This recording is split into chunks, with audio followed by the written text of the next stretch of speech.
What's going on, guys? Welcome back to the TFD. Glad you're here. Seriously, thanks for tuning in and sticking with the channel. Hope your day's going well, and if you're celebrating, hope the holidays are treating you right. Feels wild to say it, but 2026 is already coming at us fast. Before we dive in, do me a quick one. Hit that like button and subscribe. It really does make a difference. All right, let's get into it. Something strange is happening. The same media folks who spent years nitpicking Caitlin Clark or just ignoring what she brought to the game are suddenly changing their tune. Now, they're basically hoping she'll step up and save the WNBA by pushing the CBA over the line. Honestly, it's kind of backwards. You can feel the pressure building. There's this growing idea that Caitlin Clark has to use her popularity to fix problems that have been around way longer than her time in the league. Whether it's subtle jabs, public talk, or low-key threats about what happens if the deal falls through, it's clear. They want to tap into her influence. And here's the kicker. When the league needed buzz, she delivered. Now, with the business side in trouble, suddenly it's on her again. Why does all this land on one player's shoulders? And why now? As you can see here, said Caitlin Clark has the most to lose from a WNBA lockout after missing most of last year to injury and not showing any interest in alternatives. The future of Caitlin Clark is tied to the WNBA. Let's just cut through the noise. Caitlin Clark doesn't need to hustle for a paycheck. She's set. She's not bouncing between leagues, chasing contracts, or scrambling to keep the lights on. She's got it handled. Really, she's doing just fine. And honestly, if basketball vanished tomorrow, she'd still be a force. Doesn't matter if she jumps into charity work, TV, keynote speeches, or backing women's sports. She'll crush it. She's already making serious money just for showing up and talking. Her brand stands on its own now. Sure, basketball got her here, but it doesn't define her anymore. She'll land on her feet. In fact, she'll probably land somewhere better. But here's where it gets a little uncomfortable.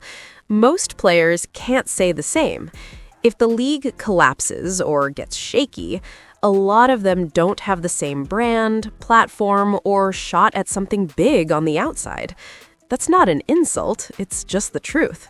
Still, I'm not going to dig too deep into that today. Instead, let's ask the real question. Will there even be a WNBA season? Now, things start to get interesting. This isn't just people yelling on Twitter. USA Today actually reported that the WNBA PA has already given its executive committee the green light to call a strike if CBA talks fall apart. That's a normal move during negotiations, but timing is everything. If this happens, everyone with skin in the game loses. Owners miss out on cash during the biggest ticket rush ever. Players lose the spotlight right when fans and sponsors are finally tuning in. Fans lose out on the games and the momentum. So, yeah, that all tracks. But here's the twist. Now people are saying Caitlin Clark stands to lose the most. Suddenly, the critics who couldn't stop taking shots at her want her to swoop in and save the day. Funny how that works. This is wild. Pay attention to this. Focus. Oh, yeah. Because awful announcing has a gazillion ads.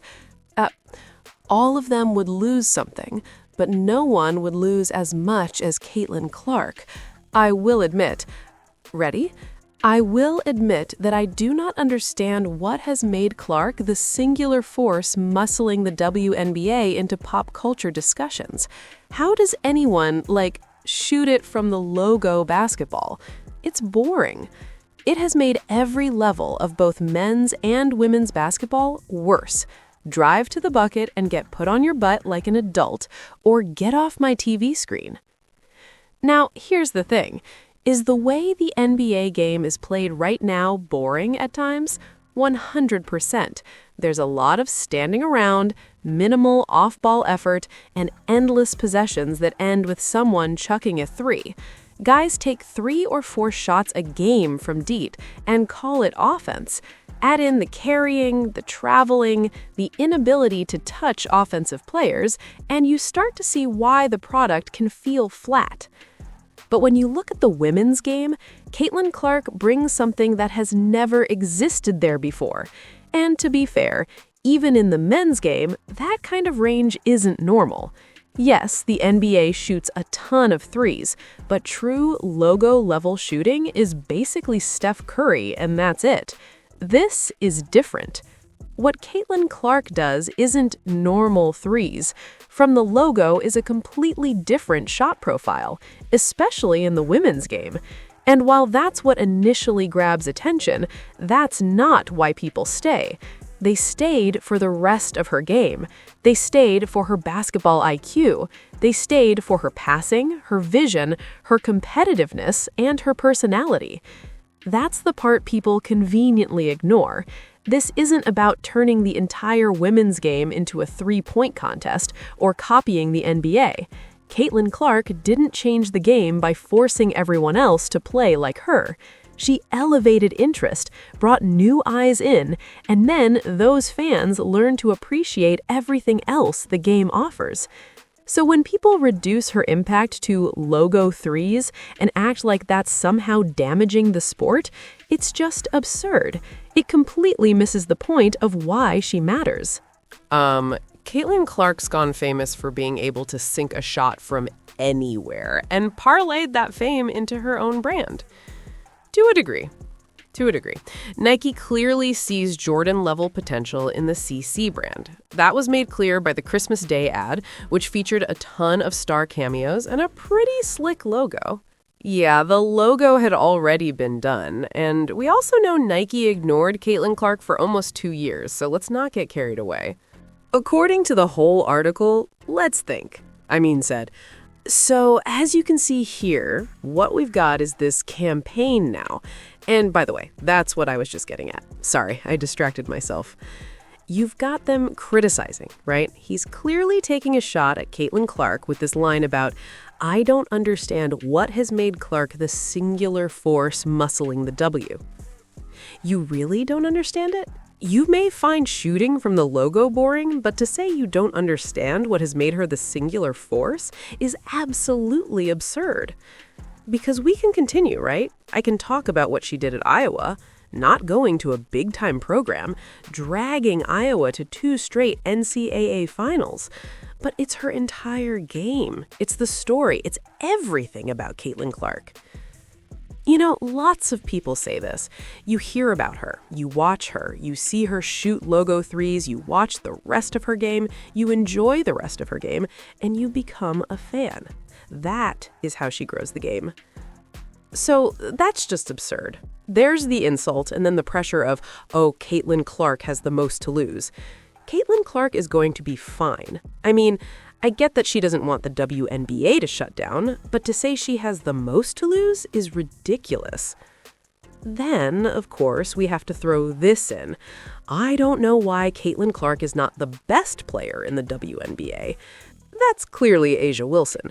But Clark is the biggest brand in basketball right now. The W, right? Here. The WNBA is full of stars, but her presence has pushed the league's growth into overdrive.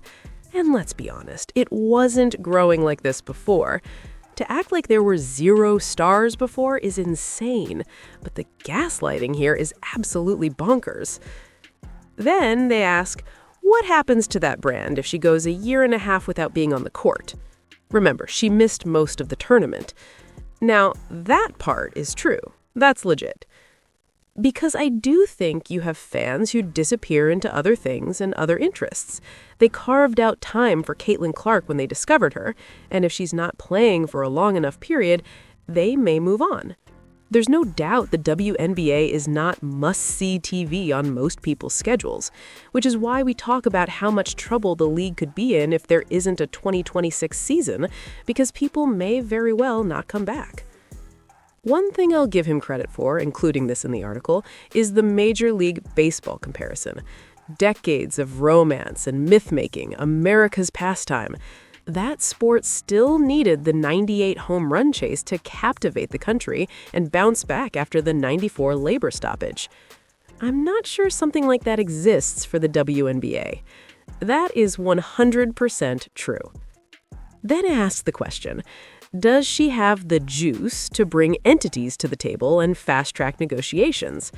And that's really what this article is about, trying to get Caitlin Clark to leverage her brand, her fame, and her fan base to force something to happen. Then comes this line, and this is where you really need to pay attention to the reporting. It says, unlike many of her WNBA counterparts, the former Iowa star has not been recruited by alternatives. That is a lie, a straight-up lie. Everyone knows that's a lie. We don't even need to talk about Project B, which would absolutely welcome Caitlin Clark. But Unrivaled made it very clear during their inaugural season that they were holding out for Caitlin Clark. If she had made a last-minute decision, they were prepared to pay her more than anyone else.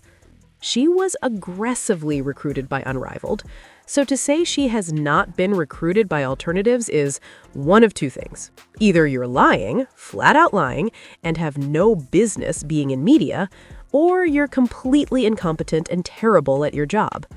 Either way, publishing that sentence should cost you credibility. When asked about Project B earlier this year, she said her plan was simply to play in the WNBA. That part is 100% true.